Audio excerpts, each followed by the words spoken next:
இப்போ வாங்க கதைக்குள்ள போகலாம். என் பெயர் ஆனந்த். நான் வேலைக்காக நகரத்திற்கு வந்திருந்தேன்.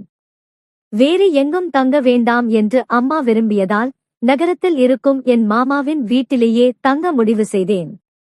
நகரத்திற்கு வந்ததும் எனக்கு நல்ல சம்பளத்துடன் ஒரு வேலையும் கிடைத்தது. மாமாவின் வீடு சிறியதாக இருந்தாலும் மிகவும் வசதியாக இருந்தது. அந்த வீட்டில் ஒரு சிறிய சமையலறை, ஒரு படுக்கை அறை மற்றும் சிறிய வரவேற்பறை இருந்தது. வீட்டில் மாமா, அத்தை மற்றும் அவர்களின் மகள் திவ்யா ஆகியோர் இருந்தனர். திவ்யாவுக்கு அப்போது 18 வயதாகி இருந்தது. கடைசியாக நான் திவ்யாவை பார்த்தபோது அவளுக்கு வெறும் 9 வயதுதான். இப்போது அவளை பார்த்தபோது அவள் மிகவும் வளர்ந்து மேலும் அழகாக மாறியிருப்பது தெரிந்தது. மாமாவின் வீட்டில் திவ்யாவுக்கு என்று ஒரு சிறிய அறை இருந்தது. அங்கேதான் அவள் தங்கி இருந்தாள். மாமாவும் அத்தையும் வரவேற்பறையில் தூங்குவார்கள். நான் மாமாவிடம் சில சமயம் வேலை முடிந்து வர தாமதமாகும் என்பதால் எனக்கு தனி அறை தேவை என்று சொன்னேன்.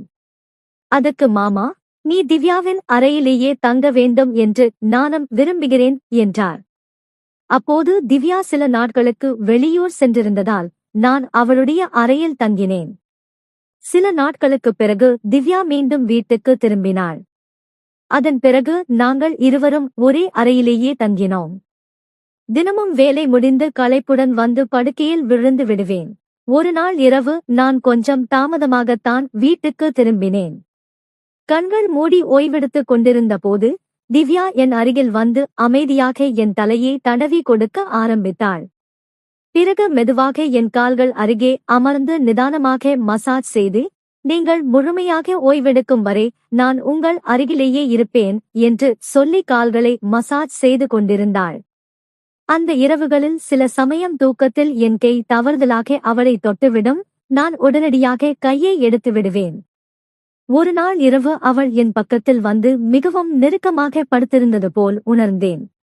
அடுத்தடுத்த இரவுகளிலும் அதே உணர்வு ஏற்பட்டது. மாமாவின் வீட்டில் தங்கி 20 நாட்கள் கடந்துவிட்டன. இந்த நாட்களில் திவ்யா எனக்கு மிகவும் நெருக்கமாகிவிட்டாள். சில சமயம் நாங்கள் இருவரும் நீண்ட நேரம் விழித்திருந்து பேசிக் கொண்டிருப்போம். ஒரு நாள் இரவு திவ்யா அவளது தொலைபேசியில் ஏதோ பார்த்து கொண்டிருந்தாள். ஆர்வத்தால் நான் எட்டி பார்த்தேன். ஆனால் அவள் உடனடியாக தொலைபேசியை அணைத்துவிட்டாள். நான் விளையாட்டாக தொலைபேசியை தரச் சொன்னேன். ஆனால் அவள் தர மறுத்துவிட்டாள். சிறிது நேரம் கழித்து அவள் தூங்கிவிட்டாள். அவளது தொலைபேசி தலைக்கு அருகில் இருந்தது. மெதுவாக அந்த மொபைலை எடுக்க முயன்றபோது அவள் புரண்டு படுத்தாள். என் கை அவளது உடல் மீது பட்டது. அவளது முகத்தில் ஒரு மெல்லிய புன்னகையைக் கண்டு அவள் உண்மையில் தூங்கவில்லை என்பதை புரிந்து கொண்டு நான் அமைதியாக தூங்கிவிட்டேன். அதன் பிறகு சில நாட்கள் கழித்து எனக்கு மாத சம்பளம் கிடைத்தது. மாமாவின் வீட்டை என் சொந்த வீடாக நினைத்து திவ்யாவுக்கு ஒரு புதிய ஆடை, மாமாவிற்கு நல்ல ஆடை மற்றும் அத்தைக்கு ஒரு அழகான சேலை வாங்கிக் கொண்டு வீட்டுக்கு திரும்பினேன். அத்தை மிகவும் மகிழ்ச்சி அடைந்தாள். திவ்யாவும் முன்பை விட மிகவும் மனம் திறந்து பேச ஆரம்பித்தாள்.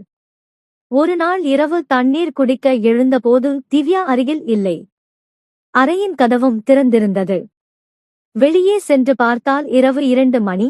திவ்யா வரவேற்பு அறையில் உள்ள திரையை விலக்கி ஏதோ பார்க்க முயன்று கொண்டிருந்தாள். ஆர்வத்தால் அவளுக்கு பின்னால் நின்று அவளை மெதுவாக திருப்பி அறைக்குள் அழைத்து வந்தேன். நான் அவளிடம், திவ்யா, இது சரியில்லை, இந்த இரவு நேரத்தில் இப்படி செய்வது முற்றிலும் சரியில்லை என்று சொன்னேன். என் பேச்சை கேட்டு திவ்யா வெட்கப்பட்டு உடனடியாக மன்னிப்பு கேட்டு, அண்ணா, தயவு செய்து இதை யாரிடமும் சொல்லாதீர்கள், நான் மீண்டும் இப்படி செய்ய மாட்டேன் என்றாள்.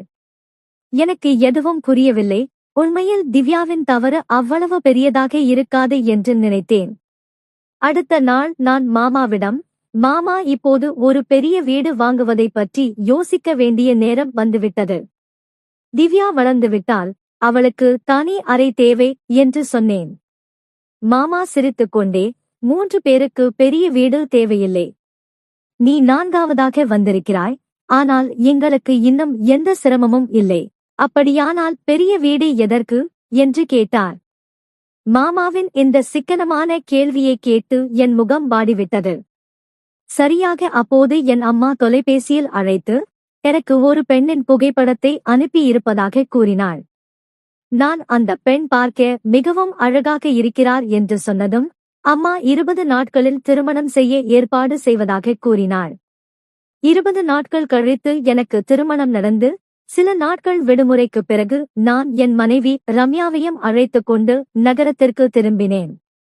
முதலில் நாங்கள் மாமாவின் வீட்டில்தான் தங்கினோம்.